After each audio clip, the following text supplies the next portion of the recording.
மாவட்டம் தரங்கம்பாடி தாலுகா ஆக்கூர் கிராமத்தில் வால்நெடுங்கண்ணி உடனாகிய தான்தோன்றீஸ்வரர் கோவில் அமைந்துள்ளது. கோச்செங்கட் சோழ மன்னனால் அமைக்கப்பட்ட மாட கோவில்களில் ஒன்றான இங்கு சுவாமி சுயம்புவாக தோன்றிய ஈஸ்வரன் என்பதால் தான்தோன்றீஸ்வரர் என்று அழைக்கப்படுகிறார். தேவார பாடல் பெற்றதும் 63 நாயன்மார்களில் ஒருவரான சிறப்புலி நாயனார் பிறந்து வளர்ந்து சிவபெருமானை வழிபட்டு முக்தி அடைந்த தலமும் இதுவாகும். இக்கோவிலை பற்றி பலரும் அறிந்திராத மிகவும் வியப்பான செய்தி ஒன்று உண்டு. அது என்னவென்றால் 16 வயது முடிந்தவுடன் மார்க்கண்டேயன் உயிரை பறிக்க யமதர்மன் விரட்டி வந்தபோது மார்க்கண்டேயன் அடைக்கலம் புகுந்தது இந்த ஈசனிடம்தான். மார்க்கண்டேயன் கருவறைக்கு செல்லும் முன்னரே கிட்டே நெருங்கி வந்து பாசக்கயிறை யமதர்மன் வீச மார்க்கண்டேயன் அக்கோயில் தலவிருட்சமான கொன்றை மலரை பறித்து கையில் வைத்துக் கொண்டு ஈசனே என்னை காப்பாற்று என்று அபாய குரல் கொடுக்க சிவபெருமான் பானத்தில் இருந்து இரண்டாக வெடித்து கிளம்பி கொன்றை பூவில் மார்க்கண்டேயனுக்கு காட்சி தந்து என்றும் 16 என்று வரமளித்த அற்புத தலமும் இதுதான். கொன்றை பூவில் ஈசன் இருப்பதை அறியாமல் பாசக்கயிறை வீச அது ஈஸ்வரன் கழுத்தையும் தேர்த்து இழுக்க கோபமுற்ற ஈசன் யமதர்மனை காலால் உதைத்து சம்ஹாரம் செய்ததும் இங்குதான். அதற்கு சாட்சியாக இன்றைக்கும் இக்கோவில் கருவறையில் இருக்கும் ஈசனின் உருவத்தின் மேல் உள்ள பானம் இரண்டாக பிளந்து காட்சி தருவது சிலிர்ப்பான உண்மையாகும். எனவே இத்தலத்தில் வந்து மனமுருக வேண்டுவோர் சகல தோஷங்கள் தீராத நோய்கள் நீங்கி நீண்ட ஆயுளுடன் ஆரோக்கியமாக வாழ்வார் என்பது பக்தர்களின் நம்பிக்கையாகும். இத்தகைய சிறப்பு வாய்ந்த கோவிலில் சித்ரா பௌர்ணமியை முன்னிட்டு நேற்றிரவு 23/4/2024 திருக்கல்யாண உற்சவம் நடைபெற்றது. ஸ்ரீ வால்நெடுங்கண்ணி அம்மன் சிகப்பு பட்டு உடுத்தியும் தான்தோன்றீஸ்வரர் வெண்பட்டு உடுத்தியும் வெளிப்பிரகார மண்டபத்தில் எழுந்தருள செய்யப்பட்டனர். பெண்கள் சீர்வரிசை எடுத்து வந்து நலங்கிட்டனர். தொடர்ந்து யாக பூஜை நடத்தப்பட்டு சுவாமி அம்பாளுக்கு பட்டாடை சாத்தப்பட்டது. 9 சுமங்கலி பெண்களை நவசக்தியாக பாவித்து சுமங்கலி பூஜை நடைபெற்றது. அதன் பின் கன்னிகா தானம் செய்யப்பட்டு திருமாங்கல்ய தாரணம் அதாவது திருக்கல்யாணம் நடைபெற்றது. சுவாமி அம்பாள் மாலை மாற்றும் உற்சவமும் அலங்கார தீபம் உள்ளிட்ட 16 வகையான சோடச தீபாரதனையுடன் மகா தீபாரதனை செய்யப்பட்டு பிரசாதங்கள் வழங்கப்பட்டன. திரளான பக்தர்கள் கலந்து கொண்டு திருக்கல்யாண வைபவத்தை கண்டு தரிசனம் செய்தனர்.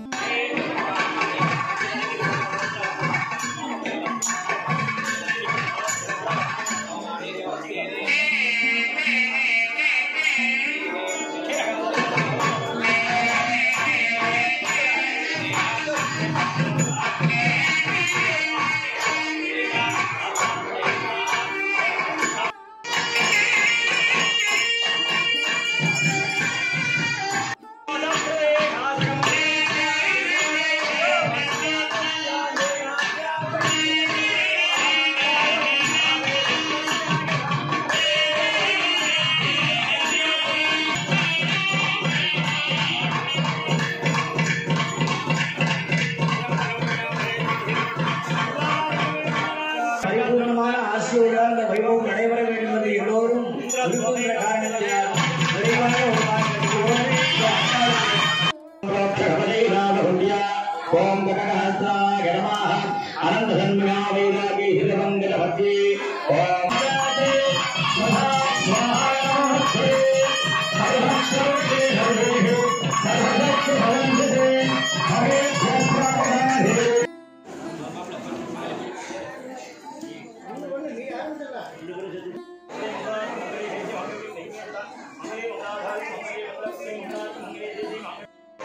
அது எல்லா காலங்களிலும் எல்லாருடைய திருமணங்களிலேயே அது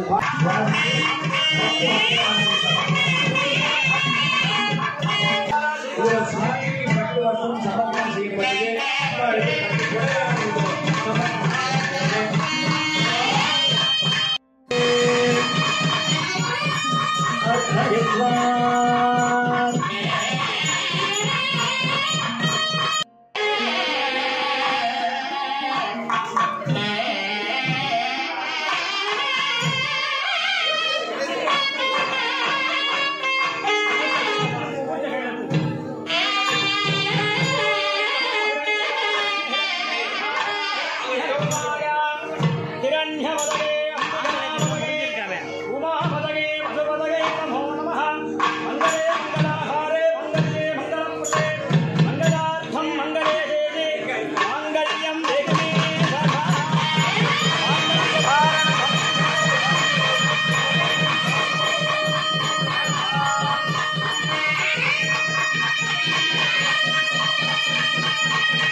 Thank you.